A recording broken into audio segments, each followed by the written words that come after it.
আমরা ধন্য, আমরা ভারতবর্ষে নিবাস করি।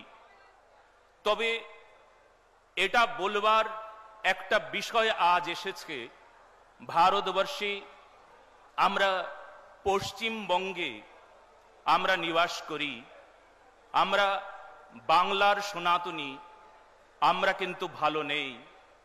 বাংলা ভালো নেই, বাঙালি ভালো নেই, সনাতনী ভালো নেই।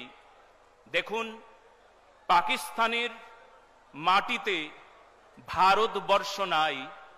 পাকিস্তানের মাটিতে আতশ কাঁচ দিয়ে খুঁজলেও আপনি ভারতবর্ষ পাবেন না এই মুহূর্তে। তবে পশ্চিমবঙ্গে ভারতের কিছু কিছু স্থানে আজও পাকিস্তান খণ্ড খণ্ড রূপে আমাদের সামনে দেখা দেয়, পাকিস্তানি দেখা দেয়। আমাদের ভারতবর্ষের মাটিতে পাকিস্তানি দেখা দেয়। পাকিস্তান আমাদের সামনে শুধু শত্রু নয়, শত্রু ভারতবর্ষে থাকা কিছু পাকিস্তানি আজও সেই জিহাদি শক্তি আমাদের শত্রু, আমাদের সামনে তারা শত্রু, ভয়ঙ্কর শত্রু। আপনি অবাক হয়ে যাবেন, আমরা সেই বাংলার সন্তান, আমরা সেই বাংলার মানুষ, আমরা সেই বাংলার সনাতনী, অথচ আমাদের স্বাধীনতা আজ কোথায়? ধর্মের স্বাধীনতায় হস্তক্ষেপ করছে রাজশক্তি। ভয়ঙ্কর ভাবে আমাদের এমন ভাবে আমরা পীড়িত, আমরা বঞ্চিত, আমরা অবহেলিত, আমরা নিপীড়িত, আমরা অত্যাচারিত। আজকে এই পশ্চিমবঙ্গে দাঁড়িয়ে, আজকে শুভ অক্ষয় তৃতীয়া, অয়মারম্ভ শুভায় ভবতু, আমাদের শুভ হবে সনাতনীদের আজকে পার্বণ অনুষ্ঠান। শুভ অক্ষয় তৃতীয়ায় সমস্ত অনুষ্ঠান আদি অক্ষয় হয়ে থাকবে। কিন্তু আজ আমাদের কি দুর্ভাগ্য, আমাদের এখানে সনাতনীদের অনুষ্ঠান হতে চলেছে, অথচ আমরা পারমিশন পাই না। কি দুর্ভাগ্য দেখুন।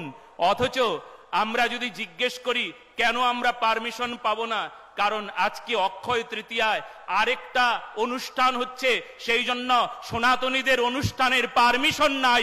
কি অবস্থা দেখেছেন পশ্চিমবঙ্গে? এই প্রকার আমরা এমন ভাবেই পারমিশনের অপেক্ষা করি। হায় হায়, কার কাছে পারমিশন চাইবো?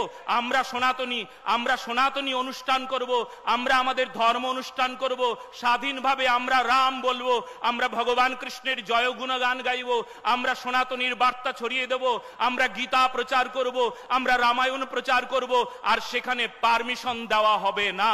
কি অবস্থা দেখেছেন?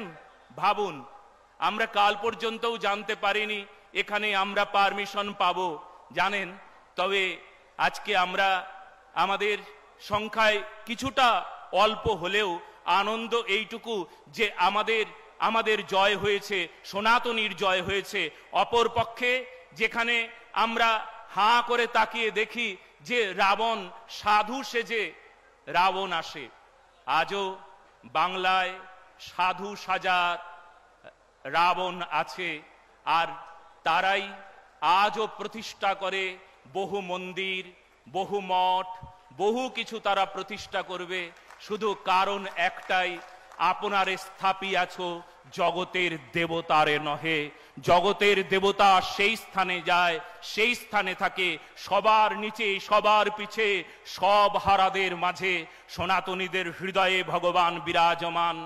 ভগবান সনাতনীদের কথায় ভগবান অবস্থান করেন, কারণ ভগবান তার সঙ্গে যুক্ত থাকেন।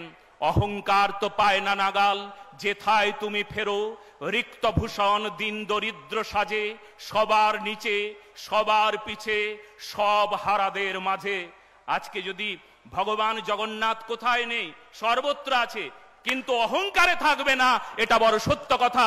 এটা লিখে রাখার কথা, এটা জেনে রাখার কথা, এটা বাঙালির বুকে বুকে আজ লিখে রাখার কথা। হ্যাঁ, আপনারা সবাই সনাতনী সজ্জন, আপনাদের এইটুকু বার্তা দেওয়ার ছিল যে আমরা আজকে পোশাক পরি না পরি, তিলক লাগাই না লাগাই, কিন্তু আমাদের হৃদয়ে রাম থাকবে, আমাদের হৃদয়ে রাম মর্যাদা থাকবে, হৃদয়ে থাকবে রাষ্ট্রপ্রেম, থাকবে দেশ মাতার প্রতি প্রেম। আর এই প্রেম যদি কেউ কেউ হনন করতে চায়, এই প্রেমকে যদি কেউ হিংসা করে সেই প্রেমিককেই হত্যা করতে চায়, তবে আমরা সনাতনীরা কিন্তু মুখ বন্ধ করে থাকবো না, কারণ আমরা গর্জে উঠতে জানি। আর আমাদের গর্জন কেমন না, সিংহ গর্জন। আমরা বিড়ালের বাচ্চা হয়ে যাই নাই, আমরা ম্যাও ম্যাও করব না, আমরা চৈতন্য সিংহের গণ, আমরা চৈতন্য মহাপ্রভুর গণ, আমরা রামের গণ।